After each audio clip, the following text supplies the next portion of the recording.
Hey everyone, welcome back to Build. I'm your host, Brittany Jones-Cooper, and today I'm sitting down with interior designers Nate Berkus and Jeremiah Brent. Season 3 of their hit show, Nate and Jeremiah by Design, follows a couple as they juggle married life as parents while helping homeowners turn difficult renovations into dream homes. Take a look. Where's my sous chef? Me. Okay, watch your toesies. All right, so we watched a video today, right, Pops? About how to make a pasta. Look, Pops, do you think this is cool? Yes. You like this house? Yes? You like the idea of living in a little house like that in New York? Sure. Or an apartment? I like the idea of us moving into a house again. It's been 3 years, and we love this house. But once you've lived in New York City, you always have like a little piece of you that's still there. We miss that community. We miss New York. So we've made the decision to move to New York City. So our family is going to be New Yorkers. I'm gonna give Emily a call. Right now? Yeah, there's a So lot late actually there, that's though. on the market. It is time to start the house hunt. Which is going to be an entirely different experience this time around because now we've got 2 kids and a full house. Hi, Em, how are you? Good, how are you? We're good. Hi, Emily. Hi. I wanted to call you to let you know something. We are moving back to New York City. What? Yeah. Are you kidding? No, we've really weighed everything and we miss the life there, so That is the best news I've heard. we're gonna probably head out Hold in on. the springtime, but in the interim, we're gonna have to come back out and see what's in the market in our old neighborhood. Where you were before. Yep, downtown, Okay. for sure. If you want to do a search for us and kind of Okay. send us listings. I need you to wash something. All right, Em, I'm being called to my culinary duties, which, since we've only known each other for 20 years, you know how amazing they are. So, I'll get working on this and I'll send you a whole bunch of stuff and then we can talk about it. All Thank right. you. We'll see you soon in New York, and thank you. Thanks, I Pops. can't wait. Thank you. Us Love too. you guys. Thanks, love you too. Bye. Okay. Okay. Bye. Yeah. Really, you hold it like that. I'm Okay. gonna turn the crank. All right, go for it. Is it coming out? Oh, man. Pops, it's working. Hold on. Pops, look it. We did it. Nice job. All right. Here's our noodles. Scram, beat Love it. you. I love you too! Put your hands together for Nate Berkus and Jeremiah Brent. How'd that pasta turn out? Delicious. It was not as easy as it looked. Didn't look easy though. It was not easy. It was quite complicated. But that's why half the scene I'm not speaking because I was so stressed out. But it worked I out. did see the focus in your Yeah. eyes. Alarmed, like when he's trying to make something in the kitchen. Yeah. Oh, This he is gets his really first time. nervous when he's These are making something. microphones. Thank you, babe. Wow. Yeah. Babe, do you want to do? You're ready for your solo? Yeah, I Okay. am. We can turn this into karaoke if you want. I'm Let's totally do in. it. No. So the clip showed you guys talking about moving back to New York. I know you listed your house out in LA. Where are you guys at with that process? The house is sold in LA, and we are in renovation at our place here. Yeah, We're coming home. We're ready to be back. And I have to say, last night we got in town kind of late, and we went to check on the construction of the new house. And on our corner, there was a man playing the cello. The cello. Just sitting on the corner, and I was like, we had dinner with our really good friends. I was like, did someone hire the guy with the cello? Like, this is a joke. I, of It was course, like Lady in the started crying Tramp. immediately. Yeah, This so is so romantic. it's pretty great. here. Yeah. Is it different in any way renovating your own space after being into this show for 3 seasons? I think that renovation in general has changed with us having kids, which I hate saying out loud because I was always that guy who's like, nothing's gonna change. I don't care. But I think the function of our home has changed, and now having 2 kids that are 4 and 1, we understand what the house needs to be and how it needs to serve, and we just really want to make it as comfortable a space as possible for this transition. Yeah. And we've done this for years. I mean, our own renovation, it takes a lot longer as a designer to find something you want to show the client, print it out, put it on hold, show them the piece, then call the dealer back or the store back and buy it and arrange delivery. For us, like, we started this renovation and it'll be done in probably 2.5 months, right? And that's Yeah. because every single knob, everything, every hinge, every piece for, the storage room in the basement is already ordered there in a box and labeled. So we're a little bit crazy when it comes to like details. Yeah, I love how simplified that is because when you watch the show, you do see how much work goes into a home renovation. Yeah. So we know that you go in and you help these families. How do you guys find these families? Well, I think it's interesting. Each season it changes. I mean, Nate and I are both executive producers on the show, so it's really important for us that we're really showcasing people who need help and honest help. I think vulnerability is the first thing that we look for with a family because it is a vulnerable process, and we're vulnerable with our own home life, and so it's about that connection and fostering a connection with the people that live in the homes. This season actually ended up being a lot about family, which isn't that ironic because we are settling into our role as a family of 4 now. So you kind of see the entire breadth of different families, whether it's empty nesters to young families that are trying to create their forever home. I cry a lot, which is a shocker to nobody, but we love what we do. And this season, it was really emotional. It was really beautiful.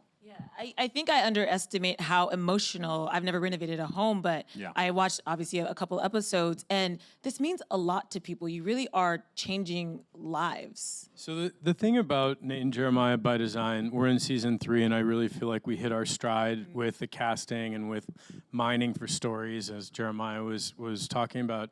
But there is something inherent in the power of design. When we live better and in a prettier place, we do better. The kids do their homework because there's a dedicated place to go. The busy mom comes home from work or from wherever at the end of the day and can settle into the home instead of looking at the 4 walls and thinking, someday I'm gonna get to that, someday I'm gonna do that, there's a new leak, and we're working with homeowners who are desperate for different reasons, but that's really what we're looking for. People whose homes aren't rising up to greet them, people who find themselves in these situations, and their whole life is affected. You can't compartmentalize stuff. You can't be killing it at work, killing it at school, killing it, with your style, and live in a hovel. It doesn't work like that. Like so everything sort of, what we want to do is we want to dream a bigger dream for these families than they had for themselves, and we want to lift them up through the power of design. The show's about design. It's a makeover show. There's 1,000 makeover shows on TV. There's 1,000 people that do makeover shows. But I think the distinction with ours is that we really care and connect to the homeowners. We really want to know who they are and what their dreams are, so we can expand on those dreams and we can create and craft an environment that has nothing to do with us. Yeah. It's really it's telling their story within their 4 walls. I love that you say the someday thing because a lot of us have those someday, whatever it is, and it can get kind of depressing when you're not actually doing it. And I think a lot of reasons why people don't do home renovations or they put them off is because of the money. Okay. And I love that this show, it's very honest about the finances. People set a budget. You guys try to stick within it. How hard is that sometimes to stick within these kind of limited Oh my God, budgets? it's awful. It's so awful. It's awful because you want to give everybody everything you possibly can at the end of the day, right? I mean, the first episode we did with this lovely couple, they had $40,000, which is a lot of money, but considering what they needed to go through was not going to be enough. So I think our goal with the show, aside from exposing a large part of the country who had never seen a family like ours, showing them a very different reality, was to crack open design in a way that felt honest. We're not encouraging you to take a sledgehammer and do this over the weekend and become a weekend warrior. That's not a good idea. We want people to see the honest, like what really goes into a renovation. The stakes are always real because that's a renovation. Anything you see, any reveal on any of the 8 episodes, when you see the final product, there's probably 30% more that we wish we could have done if we would have had more money or more free stuff. And being on a TV show, companies give us free stuff. So, we're able to take that $40,000 and turn that $40,000 into $100,000 worth of materials and value and trade outs and all the insider weird TV secret things that go on in every makeover show. But the truth is that there's always more that we want to do because by the end of that process with that family, we're so connected to them. We've met the sister-in-law, we've met the kids, we know, and we're like, shoot, we really wish we could have added a second story. Yeah. But we can't stretch the budget that far. I could tell that with the Piccarelli family, it's coming up next week. It's such a beautiful, emotional episode. And I could tell by the end of it, you guys felt like a part of their family. Oh my God, I was saying earlier, I was in like an emotional coma after that reveal. They were such a lovely family. They were so sweet, and they felt such a pressure. They were third-generation Italian family. They wanted to really create a space where they could carry on this family tradition of Sunday night dinners. And as someone I'm obsessed with the ceremony of whether it's sitting down to dinner or morning times in the home. I really connected to them. They're a lovely family. I mean, I probably text them more than I text my friends at this point. Jeremiah might be dating Mario Picarelli. That's Stay not true. tuned for season 4. That it'll be like it'll be the spin-off of Jeremiah and Mario Picarelli get He married. has a wife and kids. Yeah, but he And I'm texts you married. every day. Yes, I 'cause know. we're friends. But no, but that's the point. I mean, these families have our mobile phone numbers. They, we gave them things from our own home in preparation for our move, so the timing was pretty great. But it's fun to actually do something that you love to do for people that you genuinely care about. And build that community. You guys are married. What is it like working together? Because I was watching, and I'm like, they are so patient. I don't think I could do it. I mean, so what is it that gets you guys sort of riled up? Where's the tension come? Probably nothing, because I'm such a pleasure, I think, to work with. And I think he really gets an opportunity to learn from me on a continual basis. And I really feel What like... he said. No, I mean, here's the truth. Everybody knows this. You obviously have to love the person you marry, but you have to really like them to work with them. And we are both really lucky that design is our passion, and we get to work on our passion, so it doesn't feel like work. And we get to do it together. So there's definitely days where we want to, have some choice There's some words. ripping the mics off sometimes and being like, I can't believe you just said that to me on camera. But I mean, it's normal. We're a normal couple. We have, some days we wake up and we're madly in love with each other, and some days he can't stand to hear me chew. That's just the way life is. So Only because certain foods shouldn't have a crunch. Babe, everything is crunchy. Like there use certain foods, grapes don't crunch. He asked me one day, literally last night, he was like, what are you eating? I was like, a carrot, babe. It's super crunchy. That's it's kind like of eating like part of it. sandpaper. It's like, I can't do it. So how do you guys divvy up duties, or is everything collaborative? So this is actually something that is interesting because, for me, I was kind of running some stuff. And I wasn't used to, when we started season 1, having to ask or consult anybody on a paint color or anything. And Jeremiah's voice goes up a few octaves when he's annoyed. First of all. And and he doesn't sound like Luther when he's annoyed. I sound like a howler monkey. Yeah, he is like a howler monkey. What are you talking about? I started sweeping in as I normally do and making all these decisions. And Jerry was like, "What are you doing? It's Nate and Jeremiah. It's not the Nate show. You can't just decide that that's green and it's green because you said it."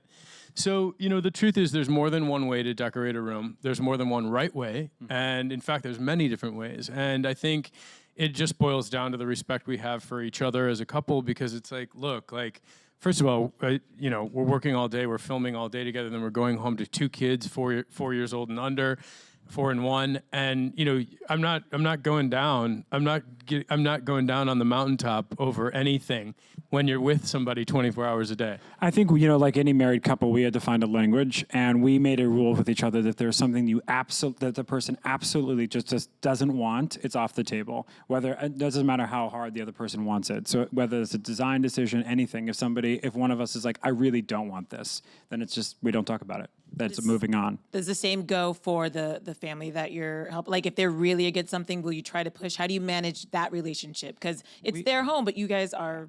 we think we try to push people as much as possible. Yeah. Because I think one of the issues is, especially with the families that we've met, is you get stuck in an idea of the way you're supposed to live or how you're supposed to live. So the interesting thing for us is to come in and reimagine the space for them in a way that they didn't think was possible. I think we definitely take their cues, and we try to connect more emotionally to what the space needs to represent for them, and less about making it look like a catalog image. Right. But we definitely push. It's our job to have different references than the homeowner. Much more storied, much more varied, historic, deeper references than somebody who's trading and pinning things, with their girlfriends and everything. That's great. But, people respond to their community. That's why, politically, like people only believe the news that they hear because they're only looking get at me certain No, but it's true. I mean, you know, the algorithms are there. So it's the same thing with design. If somebody's watching a show on HGTV and their whole community on Facebook is watching this, or AOL, whatever, is watching the same thing, the truth of the matter is that that's all they're going to know. And if they say that they want something that feels rustic, well, to us, we start asking questions like, well, rustic how? Rustic Portuguese? Or rustic the American South, or rustic Italian countryside, Belgian countryside. Yeah, so I mean, their eyes roll in the back of their head. I'm like, but let me it's show our you a job. photo. It's our job to have those references and to be able to support those with imagery to kind of convince the homeowner that this is a more elevated version of what you think you want, but we're going to show you what you really want, and then we're going to try and make that. I think that's real. I think a lot of times people think they know what they want, and then they don't have the knowledge. And then when you open up their eyes, it's like, oh, this is better than I ever dreamed it would be, which I've heard on your show multiple times. I think people mistake how they want to feel with what they want, and I think that's the distinction for us. I mean, we don't have all the answers, and sometimes we learn a lot from the client as far as what they need. And it is a relationship, and it's a conversation. At the end of the day, we're both good listeners, and I think that's why the show has been a success, is because we hear people and we care. But our job is to come in and figure out how to move them through this experience, and we do it through design, and it's amazing. Pretty vulnerable for them. Yeah. Think about it. We are spending their money, and oftentimes it's their life savings. So, they want to live beautifully so badly that they're trusting two small gay strangers with every nickel they've saved. I'm average height, I just want to He's say. also, yes, you're huge, baby. It's Average unbelievable. height. I look up and see Jer every morning. But no, the truth is, height. yeah, thank you. But the proof is that, we have to come through for them. And the stakes are really high for us emotionally. So season 3, we also get to see you welcome the newest member of your family, little Oscar. Mm-hmm. So we saw on social media, but the premiere of him was this season, correct? Yeah. So what was that like finally getting for people to meet him? Because we fell in love with Poppy. Listen, it was a very difficult decision to have a show with our family, and it was born from the idea, again, that we wanted to expose a large part of this country to a family like ours and show that the connective tissue between every family was love. So, thank you. And we take great responsibility to that. I mean, we are very lucky standing on the shoulders of a lot of people who worked for generations to give us the right to get married, the right to be able to have kids at this particular time in history. And it's really beautiful. We had this experience recently at the Grove where this woman walked up to us. She was like, I don't do this normally, but I just wanted to say, my son just came out, and I was so worried for him. And then we watched an episode of your show, and I realized that he could have the dream that I always dreamt for him, which was a family with kids and somebody that loved them. And that is all we're looking to do. Yeah. That is so special. And what will we see, I guess, in season 3 with Poppy and Oscar? Any fun events or family? Yeah, I mean, so you'll see a lot actually. We don't film with the kids every single time, but they're in every episode, and so we're sensitive to how much we let the kids be on TV. But you definitely will get to know Oscar. He's a boy. He's 1. So, and when we started filming, he was like 7 months old. He's like, there he is. Yeah. He's so sweet and so non-patient. Yeah. It's crazy. He just points at things and grunts. He's kind of like his other dad. That's really not necessary, babe. We're actually on, now that I have my microphone, I recognize that we're actually doing an interview. No, but we love our kids. We love the idea of having kids at this stage of life where we're sort of writing our own ticket and are able to spend so much time with them. And the audience will see that because we let you in our home. We open the doors. You're there with us in the morning while we're getting the kids ready and us ready. And some of our adventures that we take with them locally around LA. We brought the crew, to say, hey, we're going on a hike. Hey, let's go. Let's do this. I love to, in next week's episode, the family is keeping this tradition ongoing. And you guys say, this is special to us because we're starting our own traditions, which I thought was really sweet. So have you developed any new traditions that you're excited to share with the kids? Well, I mean, the biggest tradition right now, aside from, dinner time and everything, everybody sits at the table and talks. Poppy now is 4, so she can tell us about her day and if somebody was nice to her or not and what she did. The Saturday mornings are really important in our house. I get up, I obviously make coffee, get the house going. Poppy gets to watch 2 episodes of cartoons. It's a big deal. We make sprinkle pancakes, which is not fancy, but sounds fancy. And now Oscar's a part of that as well, and he loves them. And so I don't know, it's special. And that I'll never forget the way the house feels on those mornings. I wake up about 15 minutes after all that has happened, just to be honest. You're like me. I sleep in. Oh my God. I'm Saturdays like, are for babe, naps. it's 8:10. Like, it sounds like there's a marching band downstairs. Like, what are the kids doing? Like, good morning. I'm like, I'm in up for 4 hours. Exactly. It's like they're going down for a nap, and you're like, what's going on? There's sprinkles all over the kitchen. I'm like, well, that happened. That's amazing. I know our audience has a couple of questions for you Yeah, guys sure. before we get out Fun. of here. Who do we have first? Hi. Oh, back there. Hi. How are Nate, you? Jeremiah. Hi. Hi there. Betty. Hi, Betty. Hi, Nice Betty. to meet you. I've been a huge fan of yours, Nate, way back when Oprah Winfrey show was on. And your segment was one of my favorite segments. I'm very nervous right now.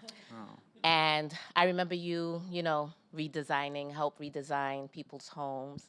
And I always dreamt of, I'm like, wow, I would love for you to redesign my space.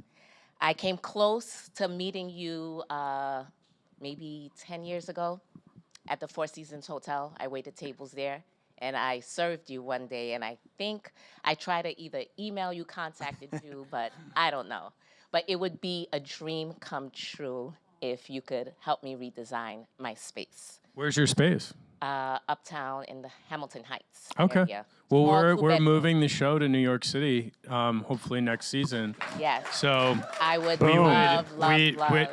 The TLC website and our social media, Nate Berkus and Jeremiah Brent on Instagram, we will announce exactly when that timing will happen. So please apply. I'd love sure to will. continue our conversation from the Four Seasons. Oh, yeah. What did I eat?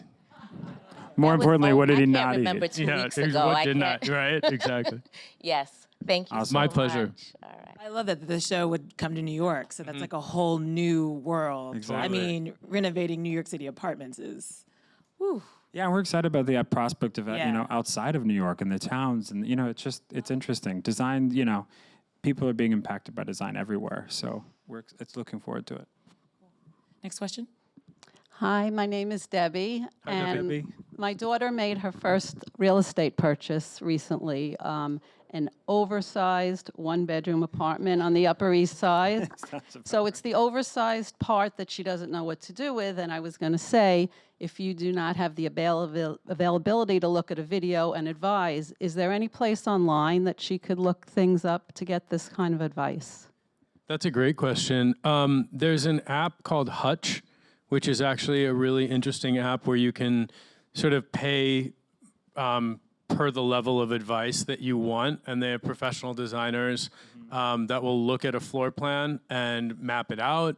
If you want to take it another step further, they'll lay it out with specific pieces of furniture. You can buy all the furniture that they lay out. It just depends what level you need. And that can change. I mean, some people just want to know where the sofa should go and if the dining table should be here or there.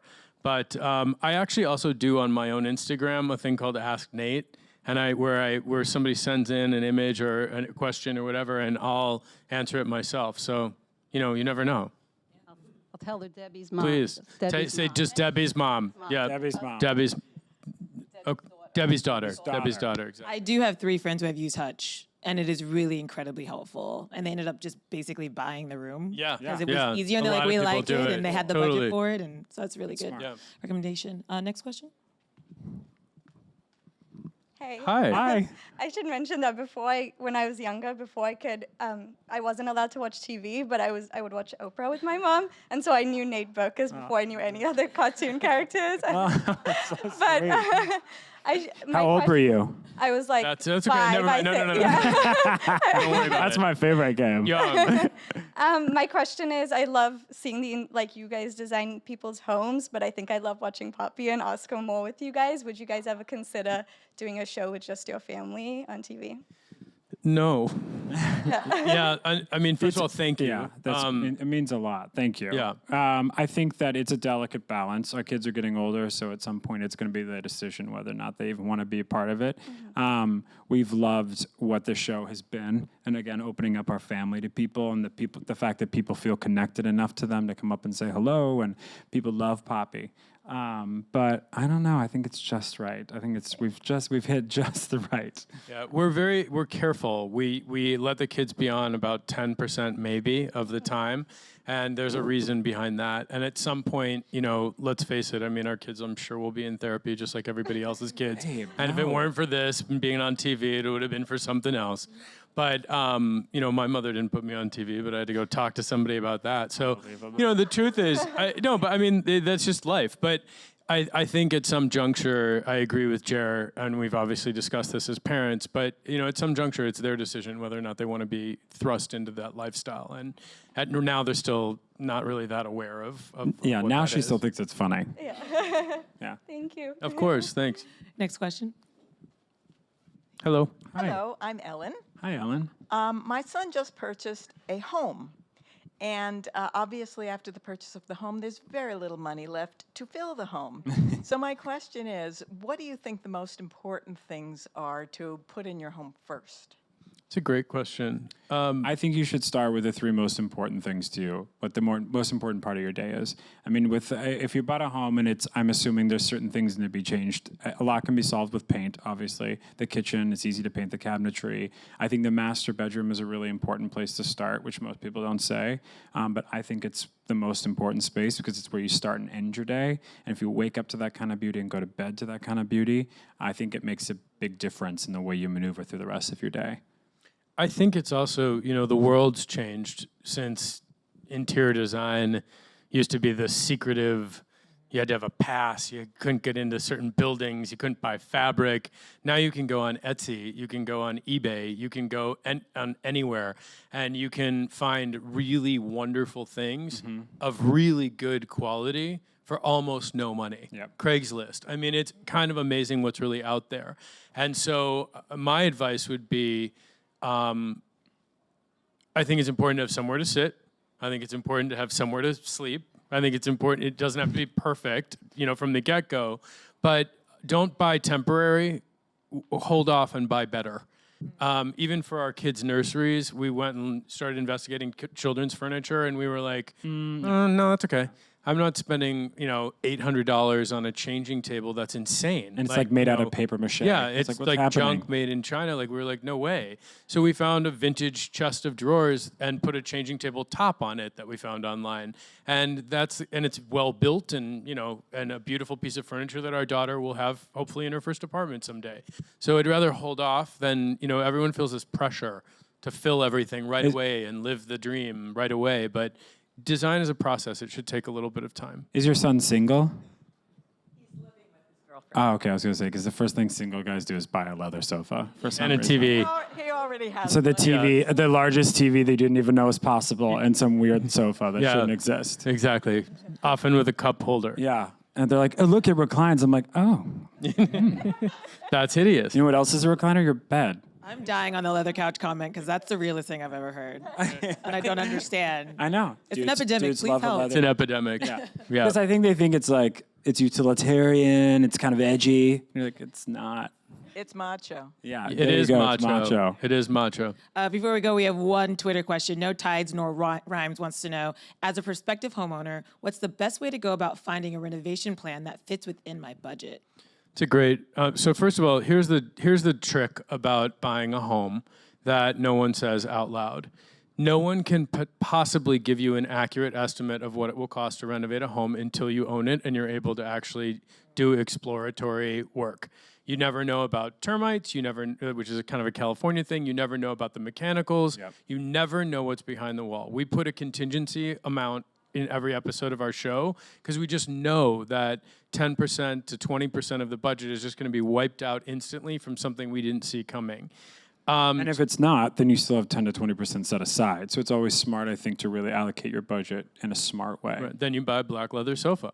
And a large TV. Right. But the thing about it is that, there's the best, I think, way to get the closest bids you can are to hire people from word of mouth. Because all you really want to know is that a contractor is not a liar.